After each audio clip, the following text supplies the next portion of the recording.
So good morning, ladies and gentlemen, and esteemed guests, and fellow advocates of decentralization in Africa.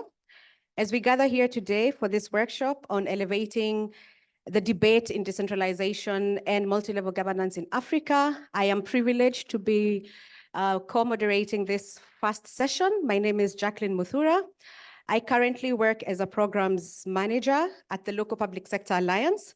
In my role, I coordinate and co-chair the Gender Equity and Women's Empowerment Working Group. And recently, I got a promotion to be the coordinator for the Sub-Saharan Africa Working Group. And my first task was actually organizing this. So I'm really excited to see you all here. I'm really looking forward to learning from you and to also getting to know you and to get to know each other. And I know we are going to have a wonderful day. So I'm honored to welcome you to this workshop, where we have high-level experts, advocates, and leaders in the field of decentralization. Your presence here is really, truly appreciated. We have been excited about this for a few weeks, and I'm delighted to see you honoring our invitation to be part of this important discussion. As we embark on this journey of knowledge sharing and collaboration, I am confident that the insights and the experiences that are shared here will contribute to significantly advancing decentralization in Africa. I would like to take a moment to express my deepest gratitude to all of you, our distinguished guests and recognized individuals who have made this workshop possible. The chief guest who is joining us in a minute, IGRTC Chair, Mr. Gethenji Kirago, the LPSA Executive Director, Jamie Bowex, our Sub-Saharan Africa co-chairs, Yap Deviser, Judy Oduma, and Kawala, who unfortunately could not be with us today. We appreciate your leadership and contributions to this important discussion. They've really been working hard to put together the agenda to make sure that we have the right topics in the room, we have the right people in the room. I would also like to acknowledge our partners in this event, the Dula Omar Institute from the University of Western Cape, South Africa, the ELGA, I think Gertrude is around, IGRTC, who will be joining us in a minute, and the Institute of Local Government Studies in Ghana, for your support in making this workshop a reality. As I look around the room, I am thrilled at the opportunity to learn from the wealth of knowledge and experience gathered here today. Your presence is truly appreciated, and thank you for making time to be with us today. With such a diverse and experienced group, we are optimistic that this week will be highly productive in developing strategies to advance decentralization in Africa. This forum, I think I just mentioned to Jamie, it feels like a family reunion, you know? So it's really also an opportunity for us to learn, but also it provides a valuable opportunity for us to network and collaborate. So please take advantage of the breaks that we have to network, to get to know, to make connections, to engage with one another, to share your experiences. Judy was just letting us know yesterday over dinner, it is that in those forums, outside the meeting room, that's where connections are made, deals are made. So please make deals while you're here and build relationships that will continue beyond this workshop. Yeah. So that for now, I would like to invite Judy to come and say a few words. Judy, please give her a hand as she comes.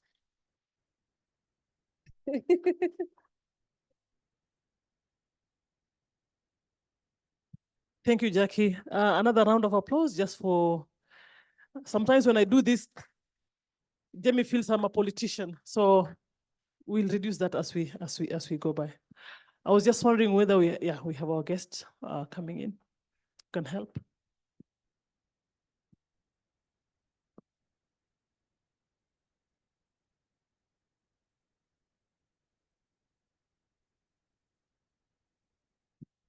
You're welcome.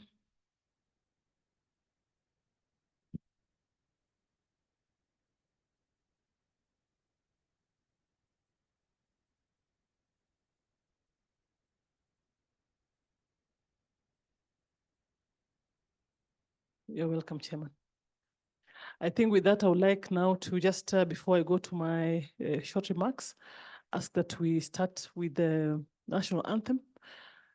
This is simply because Kenya is the host, but we'll also do the Africa Union anthem so that we incorporate everyone in the room.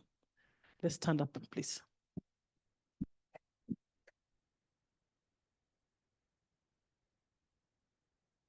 Mungu nguvu yetu.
I thought I was loud enough, actually. Good morning. Good morning. And welcome to Nairobi. And I hope you all saw those 3 buffaloes just around here.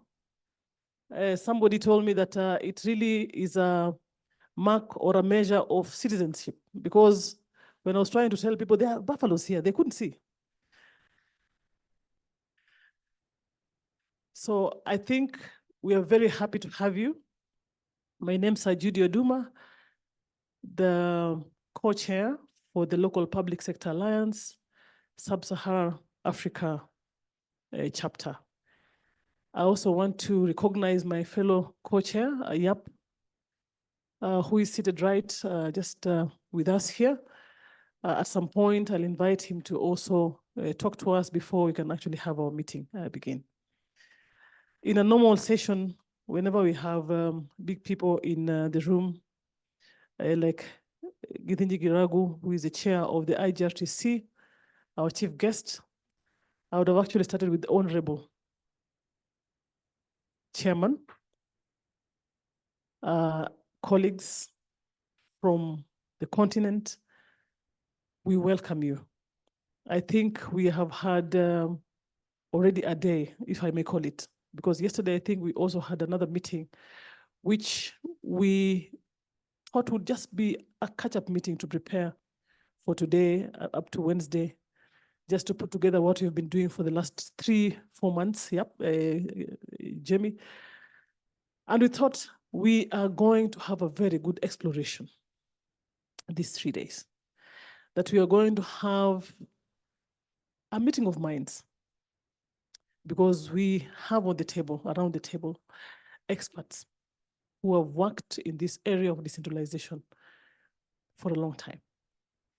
Practitioners who have had dialogue in different forums, different countries, and it's important that we put together our thoughts on elevating the conversation on decentralization. So mine is just to welcome you, but also to give just a few thoughts around how we are arranging or organize the 3 days. And somebody might want to ask how we came to the session today. I think it has been discussion over a couple of years. And we did this mainly in webinars, not seminars, webinars. And I think at some point, people thought, why not bring us together? We know we have issues. We know we have developments around decentralization and multi-level governance. But then how do we begin amplifying this voice? So whereas we've had these workshops largely just trying to assess the problems, looking at the challenges, especially with respect to decentralization and multi-level governance in Africa, in the continent, we have this workshop as one that will be, helping us to look forward, a forward-looking kind of program to deliberate on this issue. So in this context, therefore, we have the key underlying question, not really whether countries should decentralize, or why countries should not decentralize, but really to look at how to improve public sector inclusiveness and effectiveness by improving the capacity and coordination among stakeholders at different levels of government in order to increase the efficiency, equity, and sustainability of public spending in the context of multi-level public sector. And so rather than just trying to dwell on the problems which we have had several sessions discussing, the challenges we've had several sessions discussing, we would like to see that in the next 3 days, we really seek to identify what are the realistic policy solutions. We have the minds, great minds here. Really taking into account existing institutional and political economic constraints, that empower, capacitate, or incentivize subnational governance institutions in Africa to pursue more effective interventions to localize sustainable development and engage in decentralized development cooperation. We have tried to make it as simple as that. But in addition, this 3 days workshop will also focus on identifying specific mechanisms on how to bring together stakeholders from across the continent to engage in knowledge development, knowledge sharing, and evidence-informed policy advocacy that can elevate the decentralization and localization debate and promote more inclusive and effective decentralization and localization, which we see as a critical precondition for resilient, inclusive, sustainable, equitable, and efficient development. Basically, this is what we're looking at for the next 3 days. So that we just make it easy for people to converse. Sometimes, and Jacqueline has talked about it yesterday when we were sitting, sometimes it is in those very informal kind of sittings that really ideas come. But then how to lock that idea so that you bring it to the table and advance it is what we must also carry on with. So we'll make it as really informal as possible. We know we have experienced experts on the table on decentralization, on localization. But as much as possible, let's just try to bring down the formalities. In fact, after this, I think we'll just pull away this podium. I wish I could also remove shoes and suits and just say, we are talking, you know, so that we can have all that we have packed in our heads come out to the table. Really, this is what we foresee. We also want to, as much as possible, just have our knowledge shared across the table, just make highlights, in-depth thoughts. I know we had friends, colleagues who were asking, do we make a presentation? If you can just use it, you know, to discuss, that will be very good. We really would like to discourage those very, very formal standard presentations. Let's just let it flow from where you're sitting. Let it flow from where you are sitting. That's why we have a round table. And let's focus on solutions, really. We have talked about challenges. We've talked about these issues and all that. Let's focus on how do we get solutions? What are the mechanisms to advance these problems? So we have organized this in a way of just short sessions, maybe 90 minutes. Jamie, that's where you get us, really. You look us. We have people here like Gertrude. Sometimes they talk too much. Gishana confirmed this in the morning. We have to cut you, unfortunately, at some point. But it's not because we don't want you to talk, but it's so that we can allow as much as possible people interjecting and giving contributions towards your presentation or your discussion, you know, as discussants and all that. So feel free to do that, although Jamie brought actually a very big clock here. This is the one that will stop us, I think, from talking. Yeah, it's okay. Some of us are used to just talking and talking, but we will be guided by that. So we'll be trying to time all the sessions, yeah, so that we have at least 5-10 minutes discussion, then we allow colleagues to chime in and so on and so forth. And I think we have a program, we have it in our folders in blue to guide the sessions for the next 3 days.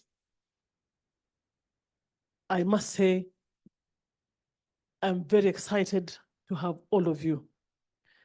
And I want to thank you for making time to come. Jamie, Yap, Ka, I think in our conversation, we've always been thinking, how can we just make sure we squeeze a lot of information from the discussions we've been having in the webinars? It was not possible. This, I think, is going to make that happen.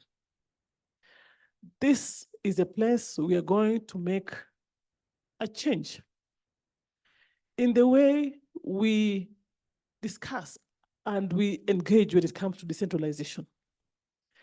And I think, Jamie, when you're here, when you're launching the local economic empowerment for women,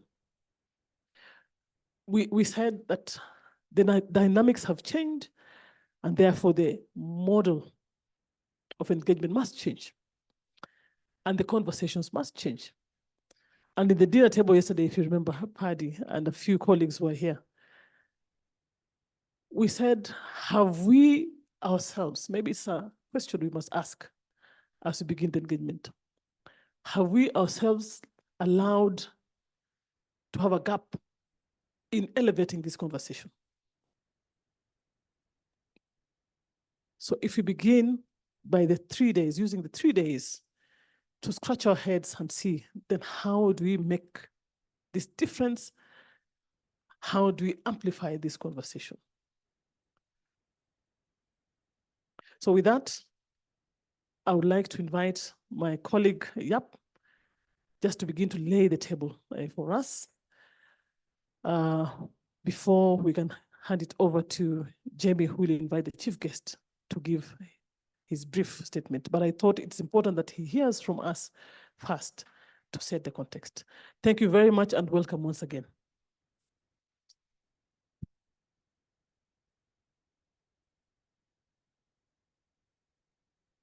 Thank you so much, Judy. Good morning, everyone. Warm welcome to all of you, and I recognize all the important people in the room. You know, when I come from South Africa, we have this wonderful phrase that we always get away with. We say, all protocol observed. And that is meant in the greatest respect for everyone in the room. So my name is Jaap de Visser. I am one of the co-chairs of the Africa Working Group, together with Judy and Ka. And it's wonderful for me to be here for many reasons. Also because Kenya is a country where I was born. So I have a very special connection with Kenya. Close to 50 years ago, I was born in Uasin Gishu, and I always feel very honored and privileged to be able to return to Kenya when my work takes you there. I am the South African Research Chair in Multi-Level Government at the Dalla Omar Institute at the University of the Western Cape. And Jamie asked me to briefly explain that mouthful and how all of that. So the chair is a National Research Foundation funded chair in multi-level government, looking at all matters related to decentralization and multi-level government, funded by the South African government through the Research Foundation. The institute where my chair is located is the Dalla Omar Institute, and Dalla Omar was not, as you may think, some wealthy oil sheikh who donated a little bit of money to, no, he was a prominent liberation fighter for the ANC, Nelson Mandela's lawyer, and also became the first Minister of Justice in Mandela's cabinet, the first democratically elected cabinet. And he also founded, before that, he had founded an organization which we now call the Dalla Omar Institute. So you know where all of that sort of fits in. So I'm very honored to be part of, I suppose, the hosting team for this very important meeting. Also because our work that we do with the chair and with the institute is increasingly linking up with LPSA through, you know, the joint initiatives that we undertake. One of which is the African School on Decentralization that some of you may have heard about.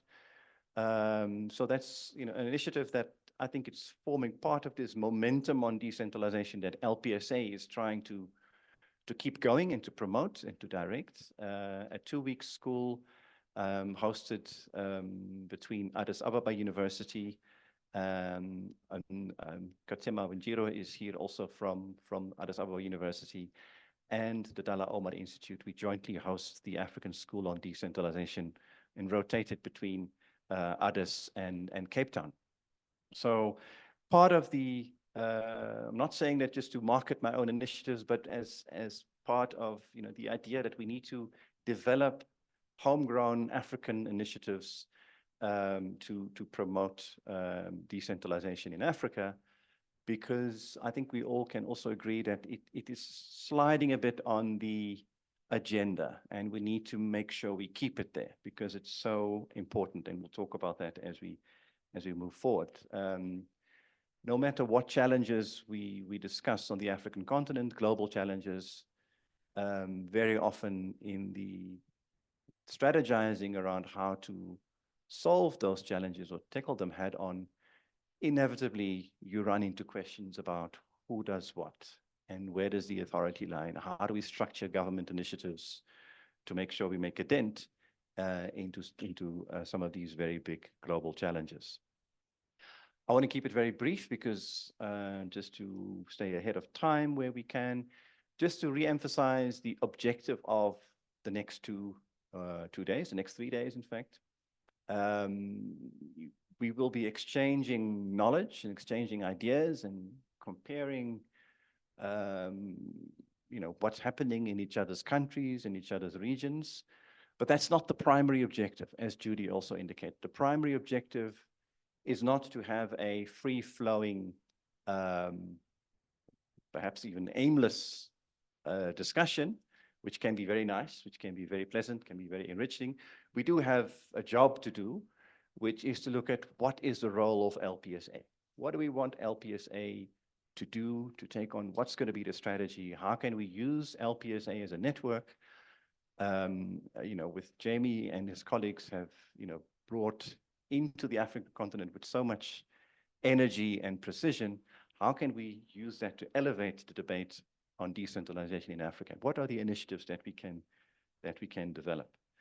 And that also informs the format of the meeting that Judy, referred to, and I'm probably a little bit the one that you can blame if you're a little bit grumpy about why can I not bring my slides? I've got beautiful slides and pictures, and I cannot present them, because we would actually prefer that you not because your slides are not interesting, not because we do not want to hear your country report, but we've been through these meetings before. We know the dynamic that very quickly unfolds is when, you then get a 30-slide presentation starting with pre-colonial history and transition and the Constitution and population statistics and this and that and this and that and all the challenges that you are worried about your own country, which are all legitimate, and we all worry with you about those.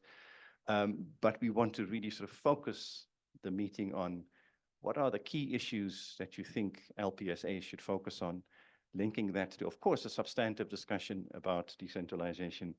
So, blame me for that rule, and I hope it works. I hope it gets us talking instead of just listening. So with that, let me then hand over to Jamie and wish us all a very fruitful couple of days.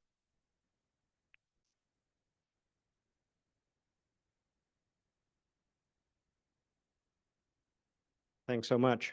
I'm going to try to minimize the repetition, but I do want to, from the bottom of my heart, thank you for many of you leaving your families for a few days, traveling here, the comforts of your home. You're going to be going back to your offices with lots of emails in your inbox, and instead you're choosing to be here, and that's really appreciated, and I'm excited for the conversations to come. Adding to what Judy and Jaap already said about informality, I am very much looking forward to this podium getting out of the room so that we can look each other in the eye from the seats. So this is the last time I'll be standing here, blah, blah, blah. I'm going to be sitting. It's going to be really roundtable discussion. We can look each other in the eye and kind of share our knowledge efficiently, and really look forward to the future. What does Africa need to decentralize and localize, to have inclusive local governments and other local governance institutions? And now when Jaap says LPSA, don't think about LPSA as a Washington-based shop. Think about LPSA as Africa Working Group. And many are in the room. And that's why this is actually our first in-person meeting, not in Washington, not in The Hague or London or anywhere, but here in Nairobi. So hopefully soon we can dispense with the formalities. For me, that means I'm going to take off my jacket because that's as informal as I get, button-down shirt is me. I did want to add a little bit, the microphones also are, they do make it a little bit less inclusive, but we have colleagues online, at least 80 who won't be able to join us, but at least can virtually be with us. And we're trying to monitor to make sure that at least if there are any questions and so forth, they can't be in the room. We wanted to keep this group small. In fact, the initial idea was, let's just have LPSA come together for work planning. And then we said, but that's a little bit too exclusive, and we're not a very exclusive network.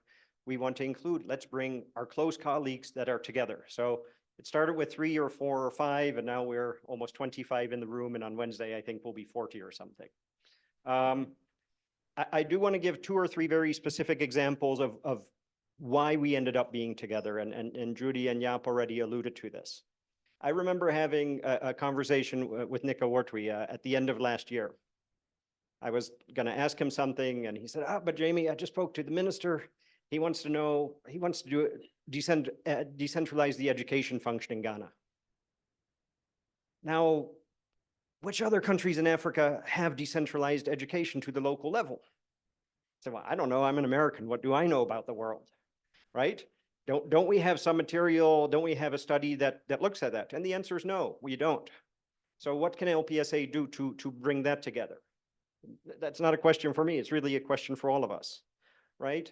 And then Jaap and I had a conversation. He said, well, there's the African School on Decentralization. We have a very big overlap. In fact, in your materials, there is a fact sheet from the Dalla Omar Institute on decentralization. You know, we see the world alike. What can we do to bring that together and build on what the African School on Decentralization is already doing to elevate the debate, bring people together, and so forth. And then when I was here in March, Judy and Jackie, they were a little bit less subtle, I think, than Jaap and Nick. Over lunch, they said, what if your plane crashes, man? What happens then? What's going to happen to decentralization in Africa? Well, let's get together. Let's strengthen the Africa Working Group. Maybe over the next few years, we can have an LPSA Africa, a Pan-Africa network of decentralization advocates that can operate as a partner to LPSA rather than just as a working group. Let's have that as our ambition. But what does Africa need in terms of evidence, in terms of capacity development, to be able to analyze and lift itself up in terms of devolution, in terms of localization? Let that be our guide for the next 5 years towards a Pan-African network that is fully capacitated based on already all the experts in the room. And so those 3 conversations, in my mind, were very much the origin of where we are today. Again, there were many conversations since that made this happen. I'll share a little bit more about LPSA this afternoon. And again, thanks everyone to join. Let me now turn my remarks to our honorable guest, who is going to be speaking and giving words of wisdom to me. We've known each other for what, 20-ish years almost. I know I don't look that old, but you know, maybe I do. KK doesn't. He hasn't aged a year since I've met him. But it is very much my pleasure to introduce KK, the guest of honor, who agreed to start it off with some words of wisdom and some experiences on decentralization, or devolution in particular, in Kenya. KK, as I already started calling him, Gitinji Karagu, is very kind in letting us, especially the Nzungu in the room, call him KK, because that's a difficult name to pronounce, so he makes it easy for me. It has been chair for the past 2 years of the Intergovernmental Relations Technical Committee in Kenya. Now, he will explain, no doubt, more about the role of that committee, but it was set up as a mechanism for consultation and cooperation between national and county government, and as a mechanism for dispute resolution. Because as we all know, decentralization and devolution is not a state or a fact, it is a process. That, in fact, many of you may remember the late Richard Byrd. He used to make a joke that said, decentralization is like you're a doctor with a sick patient who never dies. Patient's always sick, he always needs medicine and improving, but the decentralization never goes away. And so you need organizations such as the Intergovernmental Relations Technical Committee to help balance power, have discussions, prevent conflict, ensure cooperation.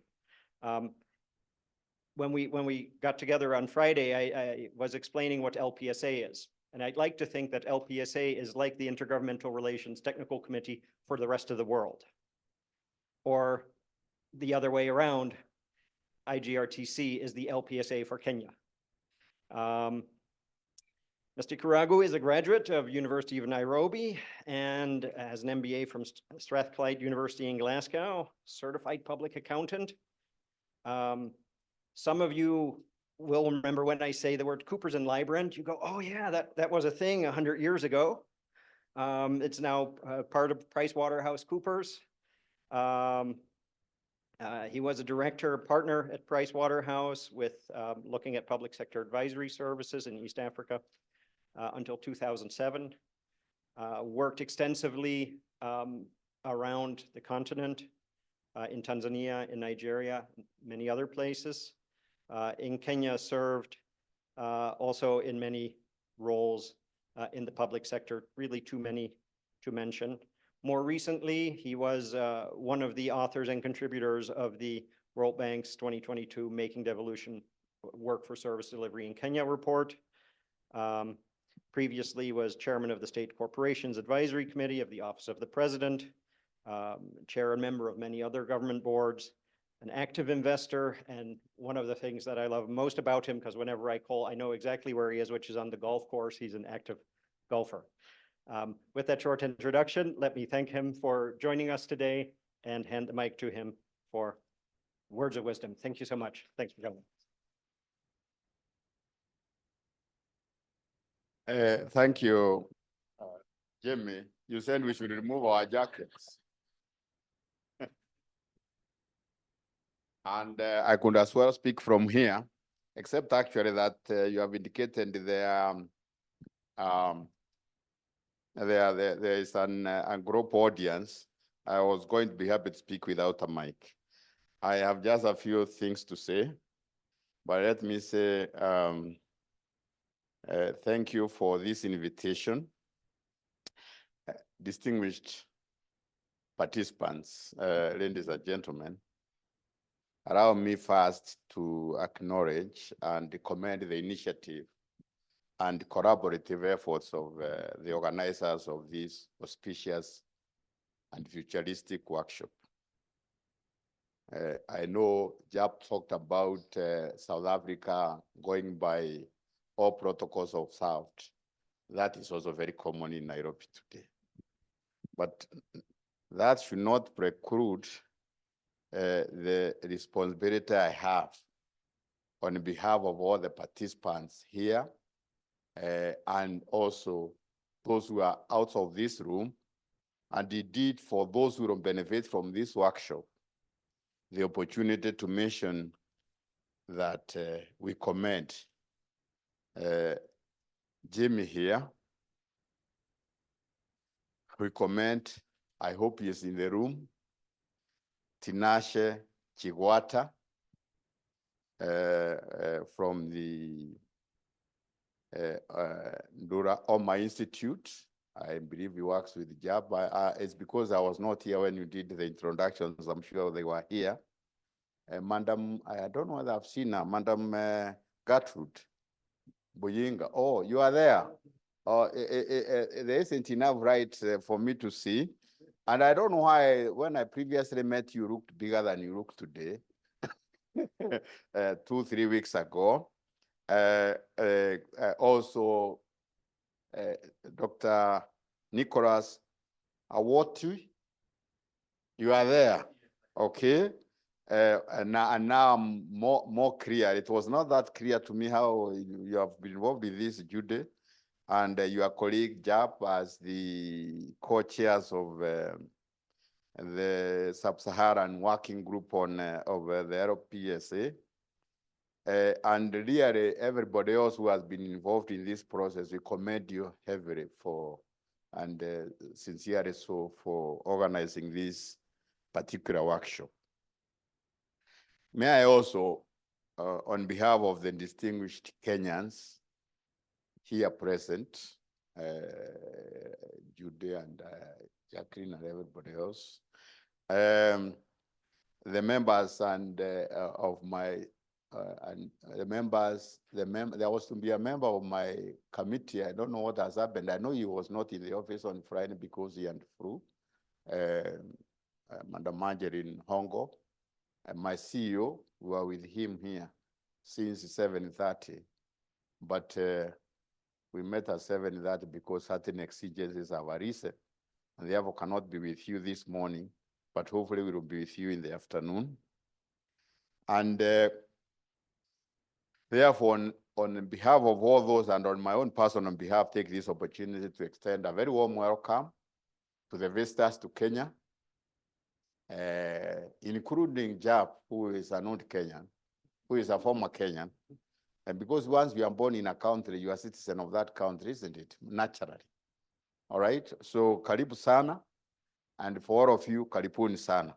For those who have not been to Kenya before, to East Africa, especially to Tanzania and Kenya before, karibu is a word you are going to hear very often as you go around the country. It means welcome to this country. I have the pleasure, privilege, and satisfaction to be here and to make these opening remarks because firstly, on the whole, I am among distinguished professional colleagues in the discourse of thought leadership, promotion, and building decentralization, and devolution for that matter. Secondly, I have that privilege and pressure because the objectives of this workshop align well with the current strategic mission of the organization that I lead today, the Intergovernmental Relations Technical Committee. Our mission is to consolidate, that is according to the strategic plan which we have just developed. If it was not clear before, now we have clarified it. Our mission is to consolidate and deepen devolution in Kenya through more harmonious and effective intergovernmental relations.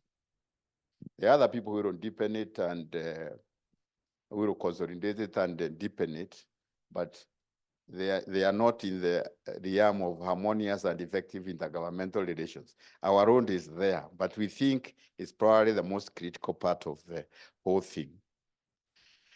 Therefore, I'm optimistic that the thought leadership from here will benefit the Kenyan journey in devolution and thereby contribute to my organization's drive for more efficient and effective devolved system of governance in Kenya.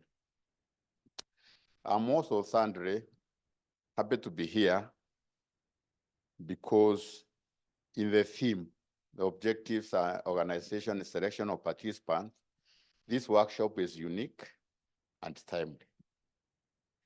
Many workshops focus on the problems and challenges with respect to decentralization and multi-level governance in Africa.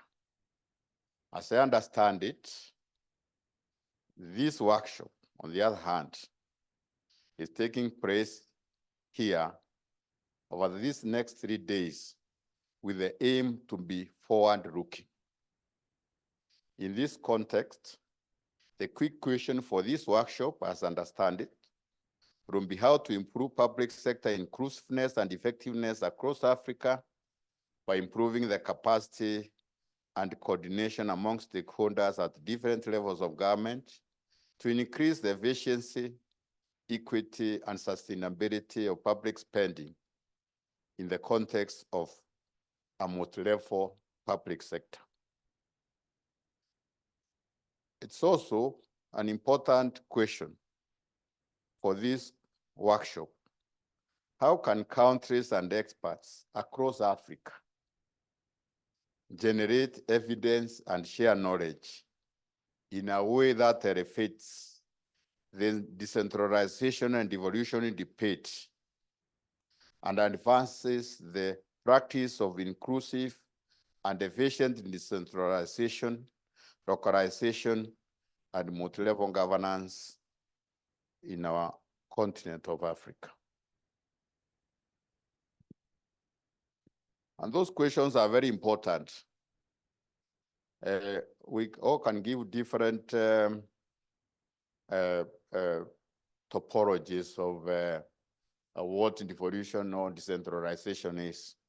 Recently, in the case of Kenya, I've thought of devolution as a marriage sustained by Catholic doctrine. Because Catholics are not supposed to divorce. It's permanent, it is always there. And you have to struggle with it, however big the problems are. So, and that is devolution as we see it at the moment. In that context, therefore, let me say a few aspects of the objectives and structure of the Kenya's devolved system of governance, which in my view, as would be the case with a with a marriage sustained by Catholic doctrine, would be complex and unique to every family. And it is unique in this particular case. The institutional complexities of Kenya's system of devolved governance, which is what we call devolution, cannot be overstated. The Constitution of 2010, which gave us the devolution system in Kenya, the decentralization system we have in Kenya today, which we always call devolution, established 48 elected governments. One national government and 47 county governments. That's what the Constitution says. That's not necessarily what every Kenyan political leader believes. The county governments are extensively empowered by the Constitution. But in my view, they are also tied to the national government at the hip.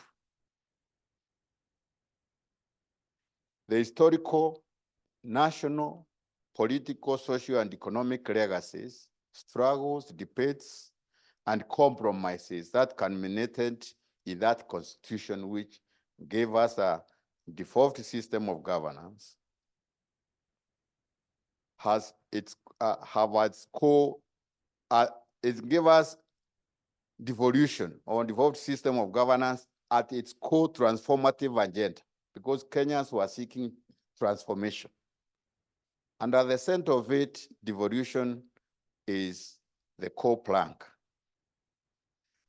That Constitution ensures that devolution is an ambitious national agenda. It is a journey. As reflected in the Article 174 of that Constitution, and I'm just saying this just to interest you so that you can read it. It's a small booklet. Sorry, I forgot to bring it, but I'm sure Jude can always get you copies of it. Kenya's devolution has a wide range of democratic governance as well as social objectives. So devolution must not be seen just simply as an aspect of strengthening democratic governance in Kenya, because it is basically a little more ambitious than that, and that has to do with the legacies which established it.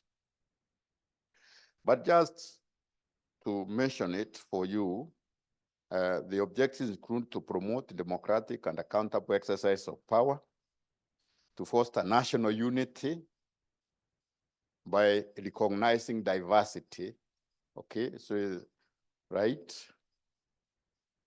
to give powers of self-governance to the people and enhance the participation of the people in the exercise of the powers of the state and in making decisions affecting them.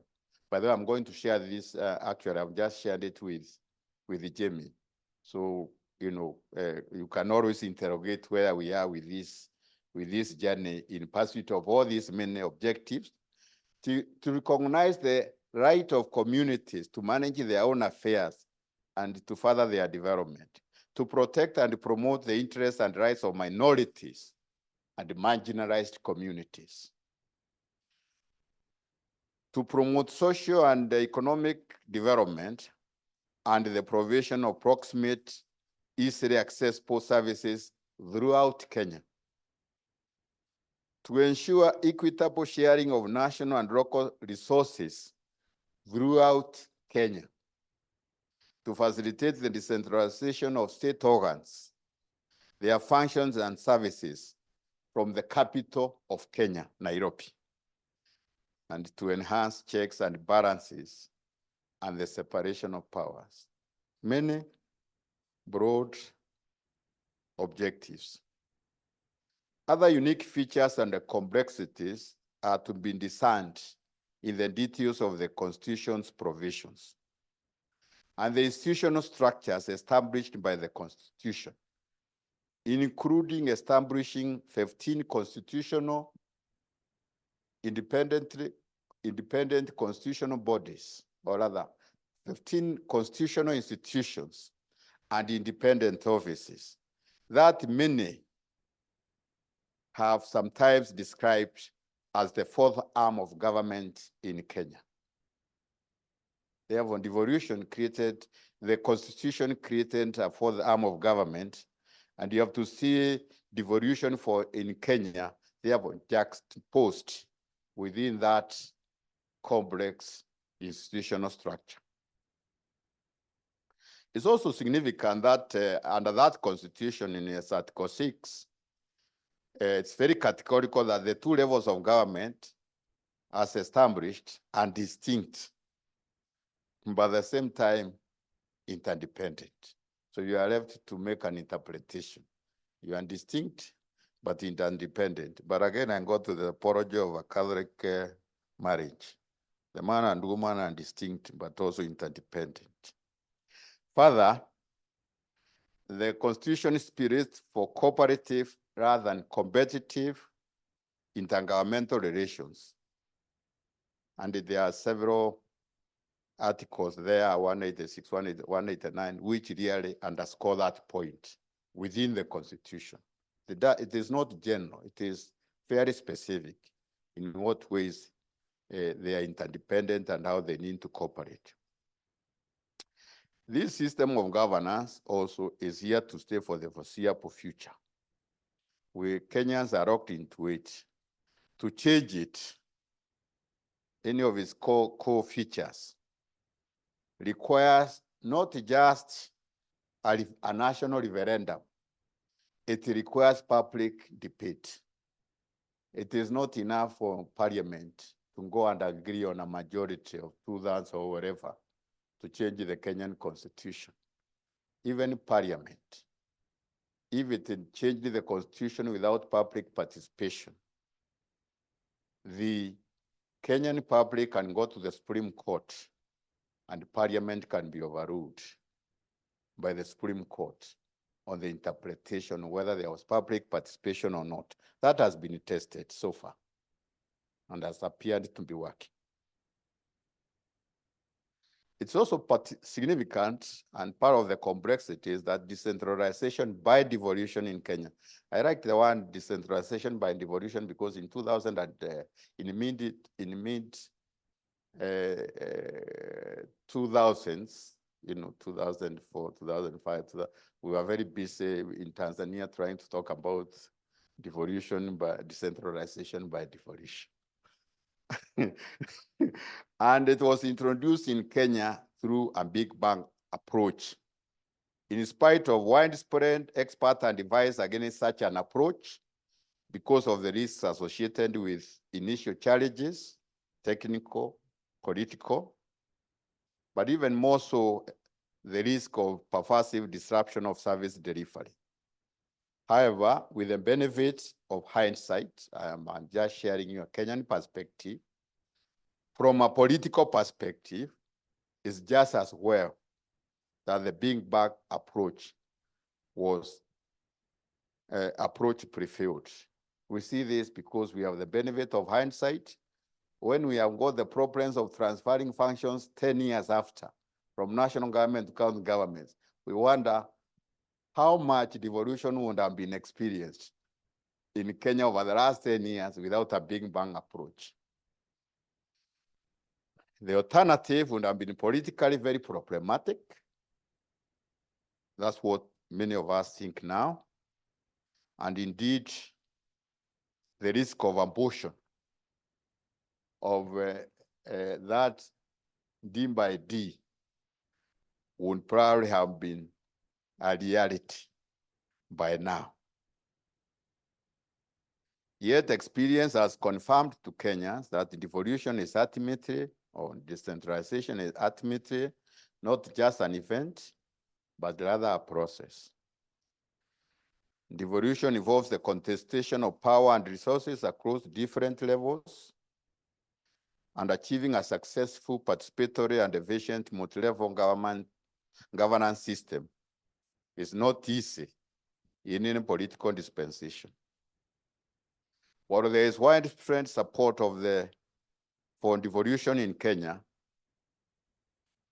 the Constitution was not the end point of that devolution, but rather just the beginning of Kenya's journey to ensure effective decentralization, localization, and multi-level governance. Kenya is still on that journey. Let me, participants, beg your indulgence to take a few minutes to share the institutional locus, mandate, and functions of the organization called the Intergovernmental Relations Technical Committee. A mouthful description. I think it was deliberate. It was part of making things complicated. And it is part of the struggle we still have. His Excellency, the President of Kenya, Dr. William Samoei Ruto, when he was the chairman of an institution I just mentioned now called Intergovernmental Budget and Economic Council, he had never had a problem in pronouncing IGRTC. But when we had the first meeting of what I'm also about to call the National Summit, for whatever reason, he had a problem. And he agreed with us that we should expeditiously make the description of this institutional simpler. But you know, it's also a process, because it means we have to go to Parliament and other institutions, and that has taken time. That is 2 years after, we still haven't realized it. The drafters of the Constitution of Kenya recognize that multi-level governance can be a contested process. It therefore categorically stipulated that the one government and the 47 county governments must not function in competition, but rather in consultation and coordination, as I already indicated. And in that vein also stipulated that a statute to facilitate this relationship should be enacted by Parliament before the new constitution took effect. With regard to the latter, the Intergovernmental Relations Act was enacted in 2012 to establish a framework for consultation and cooperation, and to provide mechanisms for the resolution of intergovernmental disputes. That Intergovernmental Relations Statute Act of 2012 established a national and county governments coordinating summit, which is the apex body for intergovernmental relations. Its membership comprises the president and the 47 county governors. This body, therefore, in many ways, for matters which have to be implemented between the national and county governments, it is the apex policy-making organ of the state. Nothing is tried by the national government, including, for example, national wage bureau control, which requires county governments to make a contribution. I'm making that because we just had the third of those national conferences since 2013. The national government cannot impose national wage bureau policy without going through the national and county governments coordinating summit. I'll just make it brief so that act also established a council of governors, and it is established this particular organ, the Intergovernmental Relations Technical Committee, which I read now. It stipulates for sector forums to be established, for joint committees, joint authorities, also to be established when necessary, not just between the national government and county governments, but also between county governments. We haven't seen much of that, but it is so stipulated. It's also good to point out that besides the Intergovernmental Relations Act, the Public Financial Management Act that was also established, was also enacted as dictated by the Constitution, has created a very important intergovernmental institution called the Intergovernmental Budget and Economic Council, which is chaired by the Deputy President and enforce the participation of what are called county, let's say ministers of finance in the county governments. But I will also be honest and tell you that in time, the governors have taken over from their ministers. They come in person to this council. And our minutes done the other day, it's good to sometimes to share some experiences. Some minutes the other day were done by the new leadership, administrative leadership of the Office of the Deputy President to reflect what at law are the members of that council. So it is said, the Deputy President, and they put together all the ministers who were present in the ministers, and send the governors who were in attendance. And the governors protested so seriously, the ministers have to be revised. And therefore, the governors have forced an illegality in the minutes of that meeting. So it is a very important organ of the country. Let me not say much, but just to say that the IGRTC also has a number of mandates, includes, of course, we are the technical secretariat of the summit and the Council of Governors. Judy knows what I'm saying, that that's what the law says, but not necessarily the total practice. The Council of Governors has since established its own technical secretariat, but we coexist between us. So you can see the complexities. There is law and practice. They are not necessarily the same. This body undertakes also the implementation of the decision of the summit.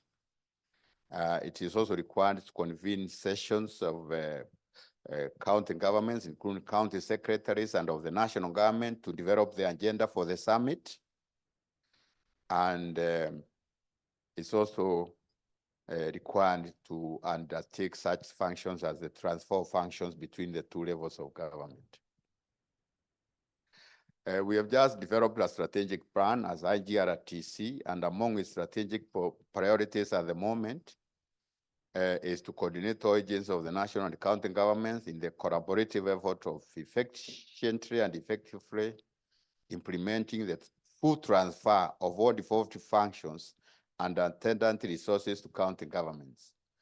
County governments exist, they are performing the functions which have been given to them, but many of the functions still remain in the ministries, departments, and agencies of the national government. Part of our major task at the moment, actually for the last 1 year, and as I see it in the next 2, 3, 5 years, is actually to ensure that we can move all the functions which the Constitution stipulates are devolved to the county governments, and make sure that that is accompanied by the transfer of resources, which is what the Constitution also dictates.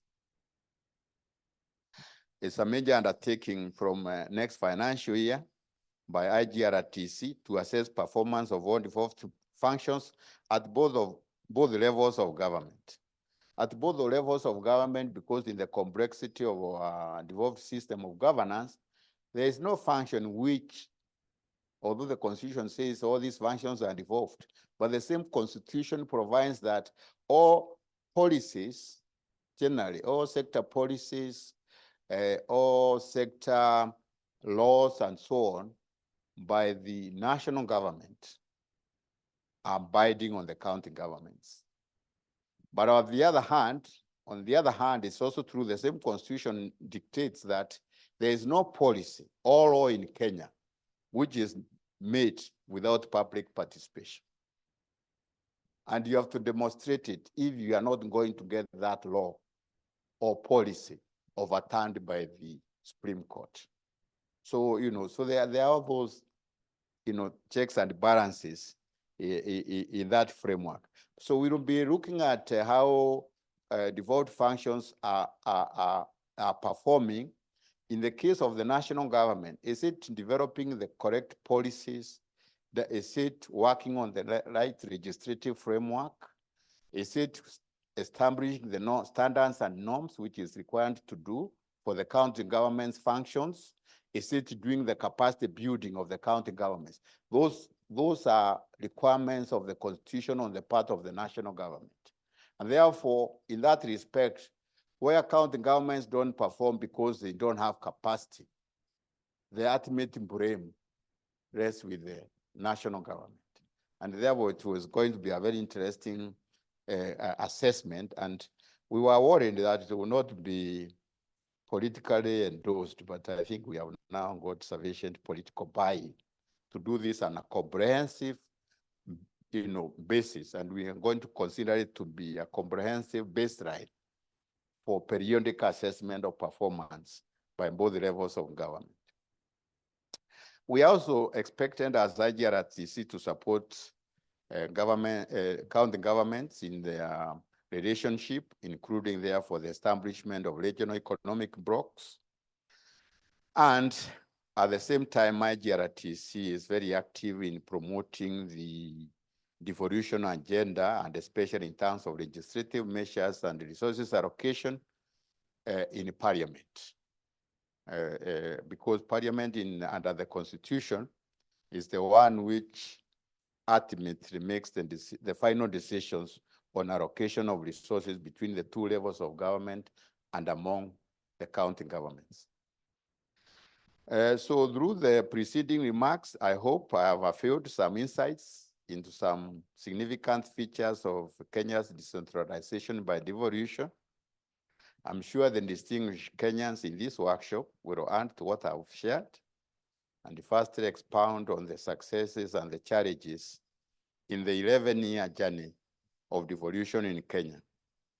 They will also share its prospective trajectories and the attendant political, social, and economic implications down the road. At the same time, we Kenyans are keen to learn from other decentralization experiences in Africa and around the world. We are happy to see Jimmy and others here. But as one of the most decentralized countries in this region now, Kenya is also in a position to share its initial lessons of 11 years of devolution with the rest of Africa. I wish to conclude, distinguished ladies and gentlemen, on the note that firstly, there's a lot of experience and capacity with respect to decentralization in Africa and in Kenya. We have all these institutions in Kenya, Intergovernmental Relations Technical Committee, the Commission for Revenue Allocation. We have institutions such as a State Department of Devolution and other agencies in this country, but in Kenya, as also in Africa, there is no network that supports the exchange of knowledge and information. All that facilitates generating objective, comparative evidence on the state of decentralization in Kenya and across Africa. Secondly, in my concluding remarks, let me say that advancing inclusive governance and sustainable development through successful decentralization and multi-level governance in Africa will be facilitated by experience sharing, evidence, and partnerships across the region between the national agencies and involved ministries, departments, agencies of the national government. But exchanges between representatives from different government levels, with researchers and academics, with civil society organizations, and with international organization and development partners.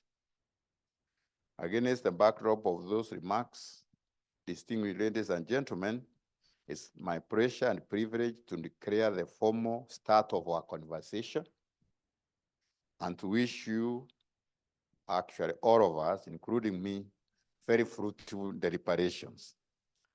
And again, to Kenya's visitors, karibuni sana. Karibu sana. Welcome very much. We don't just God bless each one of you. God bless Kenya. God bless Africa, and especially its true friends. Thank you very much.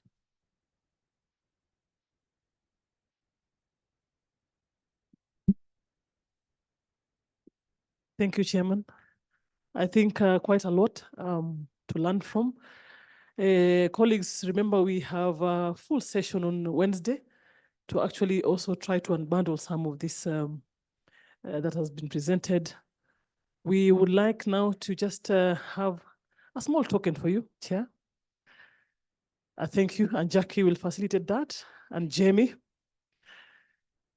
Thank you very, very much for coming and for the good statement and for laying a good foundation for us to begin the discussion. Thank you. Which side? Thank you very much. Thank you. Thank you. Thank you, Jamie. Thank you, Jackie. Can I now pass it over to you?